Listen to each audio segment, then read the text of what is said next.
Everyone again. So this is the real session. We're going to do a lot of these sessions. Then we're going to record it. We're going to put it on YouTube. We're going to put it on Facebook to freak you out. Because a lot of you, not you lah, you might be scared, but you haven't taken the action to show that you're scared. Although I'm glad to say that one student here has taken action because I saw him in CIMB changing the US dollars. That is good. Change more is my advice. But a lot of you, a lot of your friends are not going to be there. And you know when the default comes or whenever the problems come, they come so fast that sometimes even when you have the knowledge, remember at that time as the markets start going down, even if you have the knowledge, even if you have the means, you might not be able to do it, okay? I don't want to remind you of 1997 because we might be caught for sedition, so we don't want to do that. We don't want to say bad things about a country. But let me remind you of what happened in Egypt, where even though they couldn't even exchange it to US dollars. You had to have cold, hard cash to exchange something to US dollars. Like, what is that, you know? So it's going to be very hard very soon. You cannot save yourself, so we do not want you to be trapped in a currency that is going down and that is depreciating.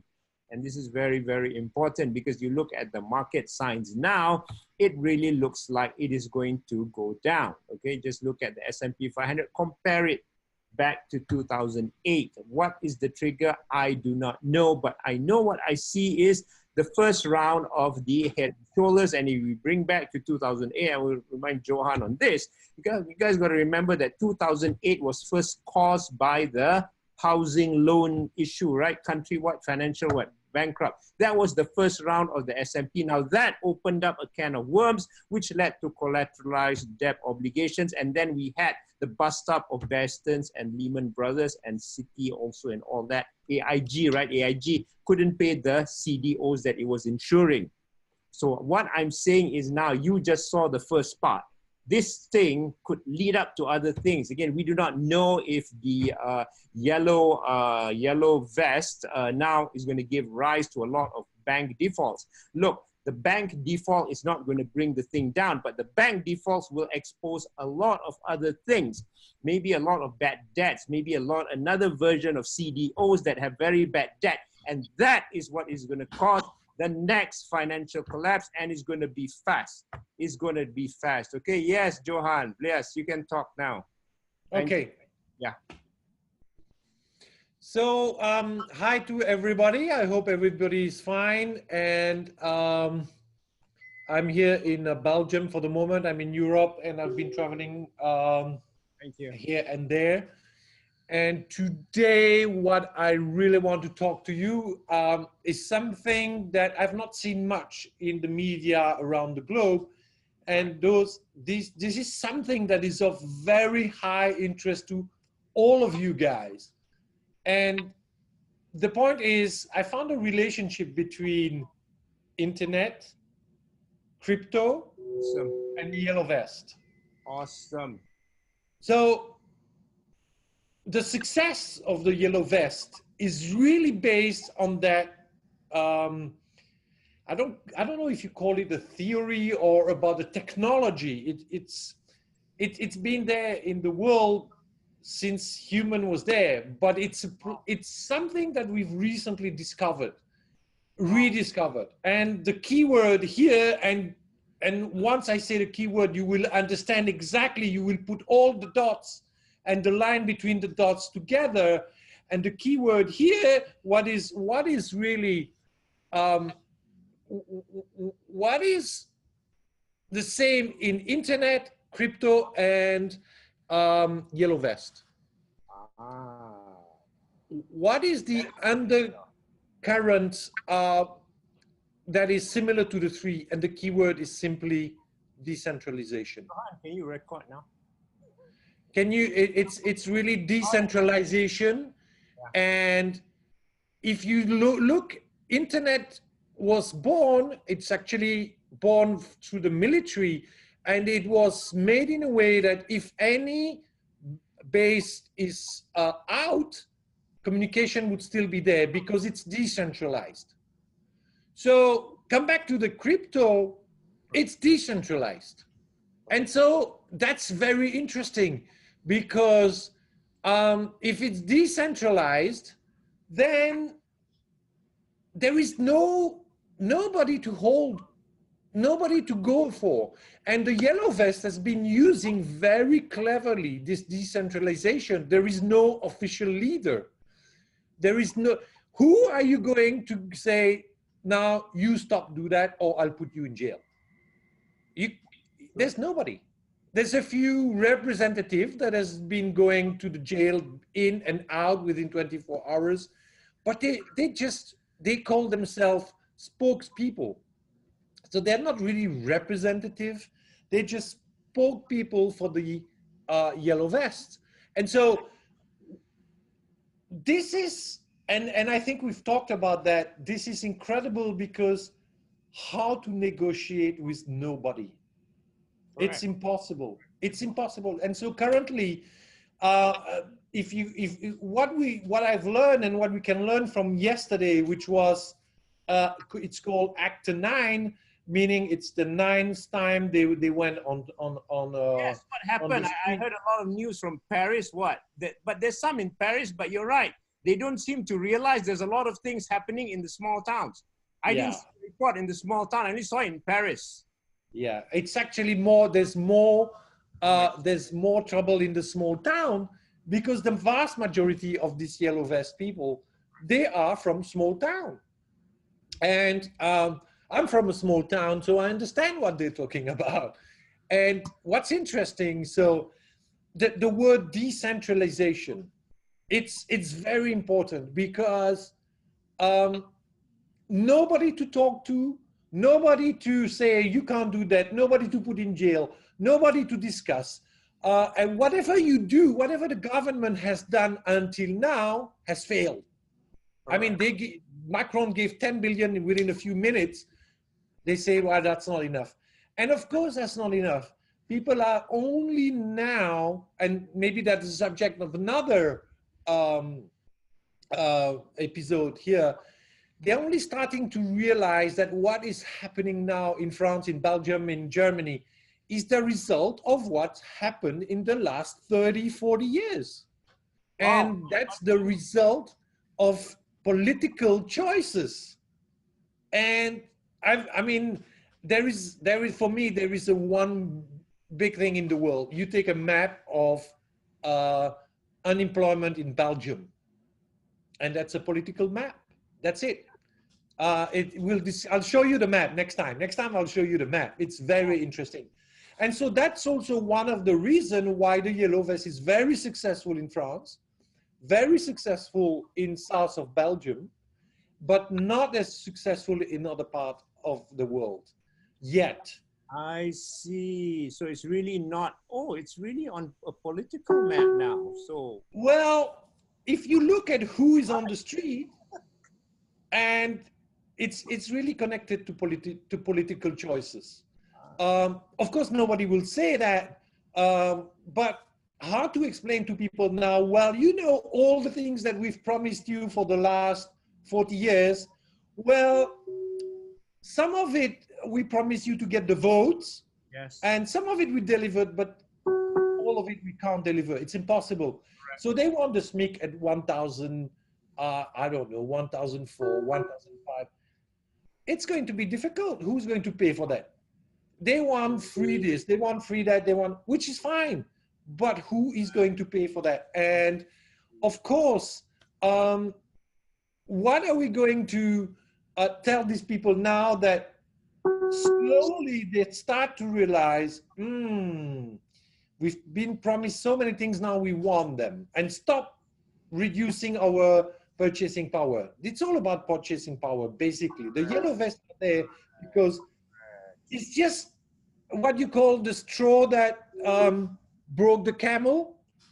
It's just this, they just increased one tax, which was quite silly.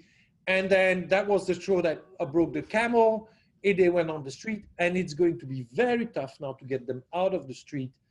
As I said before, the weather is one, and then you have other you have about 2-3 serious options to get the yellow movement out of business. But that's not what we're talking about today. So today, really what I wanted to talk to you is the fact that it's all about decentralization. And we used to have one of the greatest, we used to have one of the greatest negotiator in the world, Donald Trump, but now we have better than that. We have, so Donald Trump is very good in negotiating because he's totally unpredictable. So how do you want to negotiate with someone who's unpredictable? It's very hard. But the yellow vests have found better still. How do you negotiate with nobody in front of you? Correct. When you are alone on the table, when there's nobody to talk to you on the other side, it's impossible to negotiate. So even the politicians now, they don't know what the yellow vest wants, because this is going to become interesting. The yellow vests now are going to say, well, some yellow vests say, oh, we want this. Some of them will say, no, no, no, we want this. Oh, no, no, no, no, we need to do this first. This is more important. And so this is where it's going to become interesting, when the yellow vest movement is going to find ways to say what they want. And it's not only money. And honestly, I believe that they want Macron's head. I think Macron will have to go, because he's not doing well in what he's saying on the TV, in the press. He's really not answering them in a courteous way. He's always blaming the yellow vest, and he's saying in the yellow vest movement there are terrible people. Of course, there are terrible people, but Terrible people. He's not going for the fact that, okay, yellow vests are in the street, we should do something about it. Correct, correct. Why are they in the street, and what can we do? Because he knows there's nothing he can do. Economically, there's nothing much he can do. What do you want to do? Give them more money? Give people more money? Tax more the rich? I read another article today. Somebody was writing a long article. We should tax Jeff Bezos. If we just, all his money is enough to solve one problem in the US for 1 year. Correct. But solving a problem for 1 year won't solve anything. You need to teach people, and that costs much more money. You need to teach them, not give them money. You need to teach them how to handle money. You need to teach them how to save, how to balance a budget. But that's not taught in school, right? Right? Correct. So today really was about decentralization. That's the key word. Yellow vest is totally, fully decentralized. Some people are saying we should become politicians, but some people, no, we don't want to become. So we are now at the stage where the yellow vest movement is going to transform. That is interesting. Any questions, Shukri? Nope. But now this is very scary, because what's going to happen is you don't know how to stop this. So this can easily be like the Arab Spring. But the Arab Spring, of course, when we saw it, it caused a lot of stock markets to crash, but that was isolated to the Middle East. This, however, is far more serious. It is, and I'm currently doing some research on the Arab Spring, and I most probably will go to Tunisia this year. I want to see my own eyes. Apparently, they're not that happy. The people who went into Arab Spring in Tunisia, after all this, Morocco, and apparently there's still a lot of unease and not happy people, and apparently the economy is not that great. So I want to go and see myself, and the only way to go is just to really get it, is to go there, talk to the people, stay in their houses, go to the shop, go to the small shop. That's how you can get the pulse of a country. Right. And that's why I like to travel. That's why I get the pulse of the US, where the economy is like booming like crazy. Nobody reporting that. Right. Whether it will last, that's another story. But for the moment, the economy is really good in the US. And so the yellow vest is going to slow down. I think that the movement will slow down first in the economy will slow down first in Europe, and it's already really bad. And of course, there is a potential slowdown in the US, but it's highly political. Yeah, I think if there was no politicians for the moment in the US, the economy would just grow and grow and grow. Correct, correct, correct, correct. So let's see how it goes. And I think in a week, I think the next 2 weeks will be quite interesting. One thing that they did well, I think the Yellow Vest did well this time. I think they have told the people in power, wait a minute, we are ready to go for a bank run, but they didn't go for a bank run. But they didn't. But are they? Oh, they didn't. Well, not that I've heard of. And there are ways to stop a bank run. There's some ways, but ultimately, if it goes big, there's no way you can stop a bank run. But you that they're going to keep on doing it, so they pulled back yesterday, is it? Yeah, but you need to have much more many people to do and to agree on doing that, so that you get some good results. But I also read yesterday that you need, if you have like 20% of the thing, you can just, you can bring down a bank, man. And talking about banks, interesting for Malaysians. Yesterday, they were targeting 2 banks of Rothschild branch. And many Malaysians, they don't see the link, but there is a link between that particular bank and 1MDB, of course. And it seems that Rothschild Bank in Luxembourg participated in somewhere in the 1MDB, or had something related to the 1MDB scandal, and to the effect that his CEO Marc Ambroise had to leave the bank.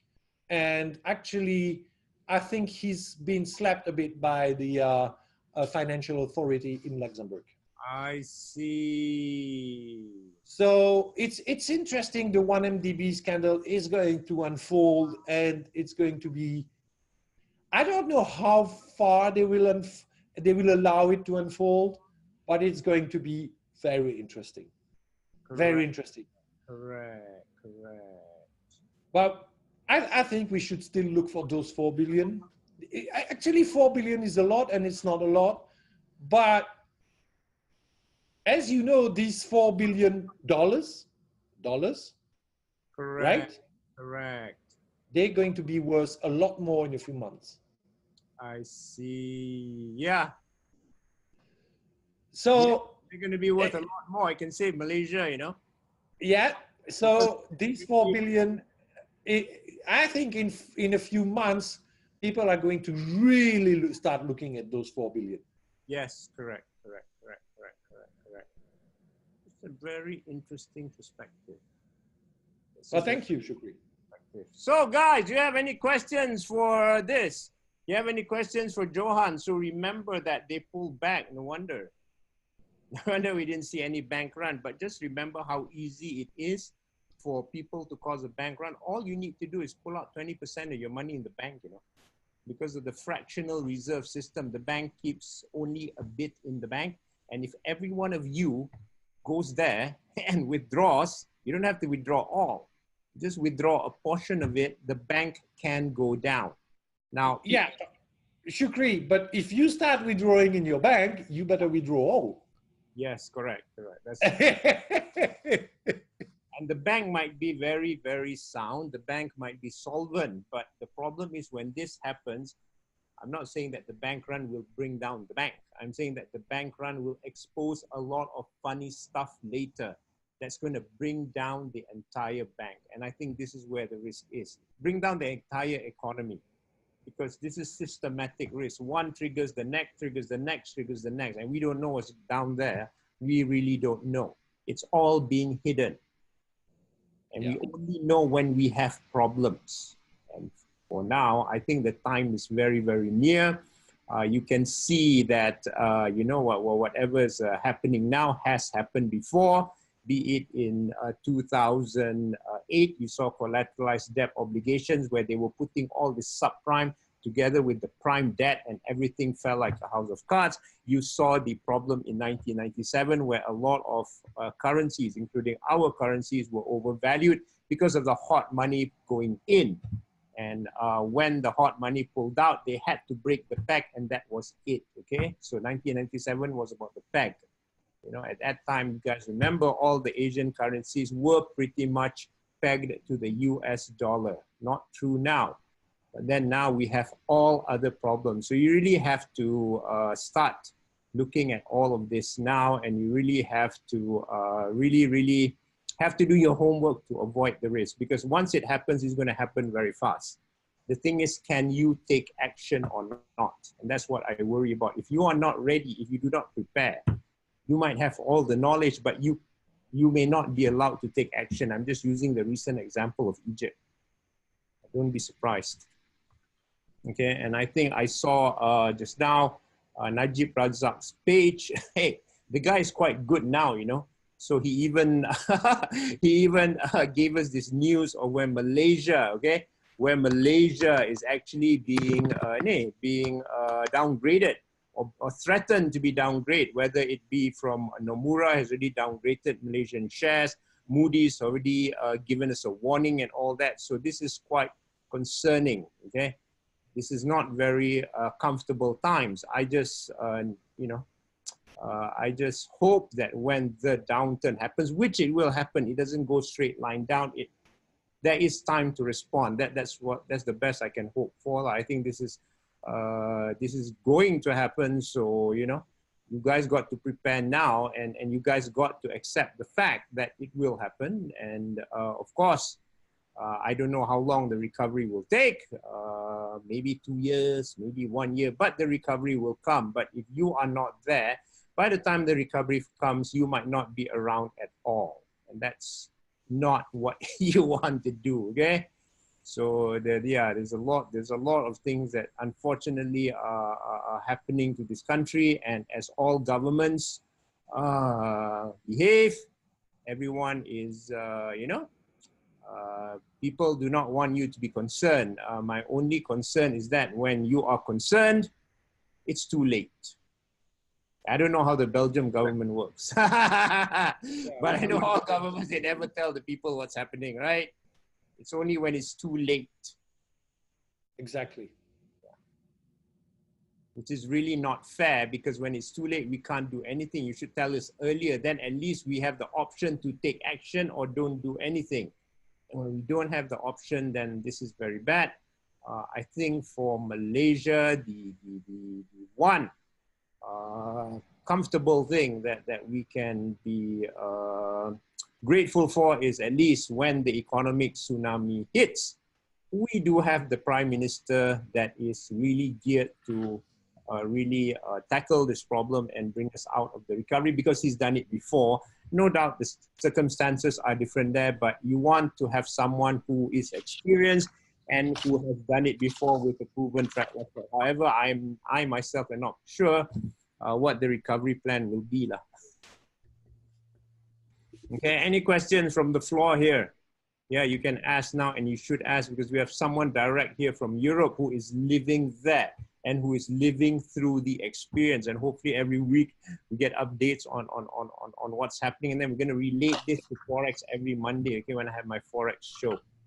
And this is something that's really totally awesome, okay? Because as Johan said, you have to be on the ground to detect it. You cannot be somewhere else. You're not going to detect it, okay? And even in Malaysia now, I think you guys are detecting it, but a lot of people are just, are just not ignoring it. I guess the press in our country is quite open now. You can see Nomura, all the negative reporting is already out. You know, actually it's in the mainstream newspapers. It's just no one comes out and comments about the negative press. And then you also see the high inflation rate is already there. I think you guys know what's happening, right? Anyone knows what's happening, but people do not want to talk about it, because I think people are in denial. Warning signs to look out. That's a good sign. I would say that The warning signs are like it's going to be very hard to convert ringgit, to others. I would say like normally it will be like this, that S&P or a big rating agency issues a warning for Malaysia, something called sovereign credit rating. If we go that route, the government will deny it. The government will be in denial. Looking back at 1997, for those of you remember, once the government is in denial, and once the government says buy the ringgit, once the government says love the ringgit, you are in big trouble. Just like in Indonesia, okay, love the rupiah, right? They had even a chicken rice. I still remember they had even a chicken rice, and this was chicken rice, was bantai dollar chicken rice. At that time, if I'm not mistaken, rupiah was like 13,000, 13.8 to the US dollar. It went to 15,200. No difference. Of course, in Turkey, Erdogan, of course, had this, love the lira and all that, and it still went to 7. It still went down ahead. Now it's recovered. But still, when you hear that, when you hear something remotely close to that, love the ringgit, love this, you know that we are in we are big problems already now. I see that the government is trying to mitigate all this with the samurai bond and all that. And that's fine with me, but I think this is just a measure to keep everyone at bay. So this is difficult, okay? Shukri, one of the things you can do to protect yourself, yeah, when your currency is going down, and maybe we should do a longer talk about that, but one of the things you can do is borrow money in your local currency. Correct. And buy hard assets. And the only one I really I can relate to is property, land and property. If the ringgit is tanking, I would go into property, land, especially if you leverage, because the deal that you're getting now, first of all, most probably you won't be able to get a better deal in terms of interest in the following year or 2 years after that. And two, basically what you have to reimburse is less than what you bought. Yes. So in foreign currency. Yeah. So if you look at what happened in Zimbabwe, the people who really escaped the most the problems are those who were heavily indebted and could, of course, repay their debts. Right. And two, the people who bought hard assets or simply bought cars and things like that because the price of car went crazy to the roof. Yeah, because Zimbabwe, also Venezuela. Yeah, the same. So one thing, we could have a look at next time, Shukri. Correct. It would be good to have a look at certain currencies. And let's say we get a chart, yes, and the chart goes like this, and yes, we check the price of the currency in terms of the last few years, and then the interest rate, and see how the interest rate in that country correlates to the value of that particular currency. You know what I'm talking about, right? Yeah, I know what I'm talking about. Yeah. So it would be nice to discuss that maybe in another, and show some samples. Yes, I think the advantage of Malaysia, again, I think only if our political situation gets worse, then probably the ringgit will really tank. But what Malaysia has, compared to other countries, which is keeping us at an advantage, although our economic numbers are not really improving, is that our borrowings are a lot limited. Yeah, I think hopefully we've learned from 1998. Yeah, correct. Hopefully there's not too much borrowing in foreign currencies in Malaysia. Now the bad thing is they're borrowing from you guys, your ETFs and all that. So that is not comfortable. But yeah, it's in ringgit, so I do not know. I do not think they will have to raise interest rates because everything is in ringgit. But I don't know how bad the currency falls, because usually when a currency falls, you see the interest rates go up. Remember that Turkey, in order to push the currency back down, the interest rates went to 24%, which is 24%. I mean, that is insane. Nobody wants to do business at 24%. Exactly. Well, exactly.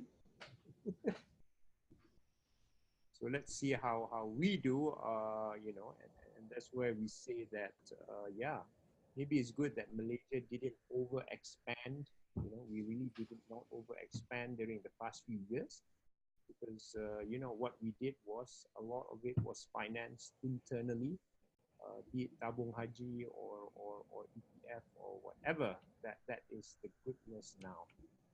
Okay, so, but again, a crisis will be a crisis. We don't know how it's going to take shape. And again, remember the yellow, right? The yellow vest is something that I think is a wild card. Yeah, it's a wild card. It's good. It's interesting. Never thought about that. Yeah, I never thought that. This is what makes it dangerous. Now, you guys know, right?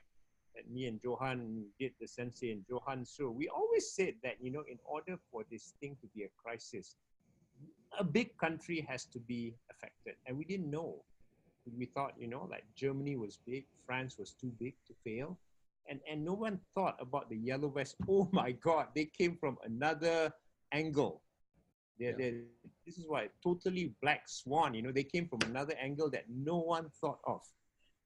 And that's where the danger lies. And I think the authorities in France also are not very sure how to solve this or how to prevent it from escalating and making it even worse.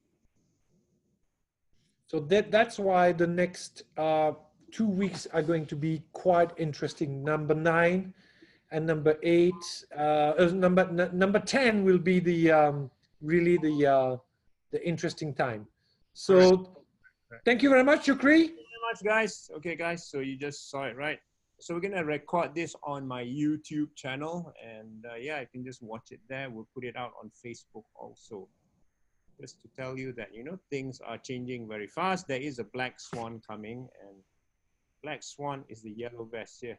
That's why Bunta is wearing yellow. Be Oh, that's why. he wants to start his own yellow vest in Yan Kedah. You know? Okay, guys. Yes. Okay, guys. Thank you very much. Thank you very much. All the best. Thank you very much. Yeah. Yeah. Let me put them my YouTube channel here. Yeah. You got to go to the YouTube channel. Don't go to the Crypto Vader one. That's for this one. Okay. U.tube, youtube.com channel Shukri Hamid FX. Yeah. Okay, guys. Thank you very much. Thank you very much. And we will see you soon. Cool. See you soon. Bye. Bye. Take care, guys. Okay, guys. Bye.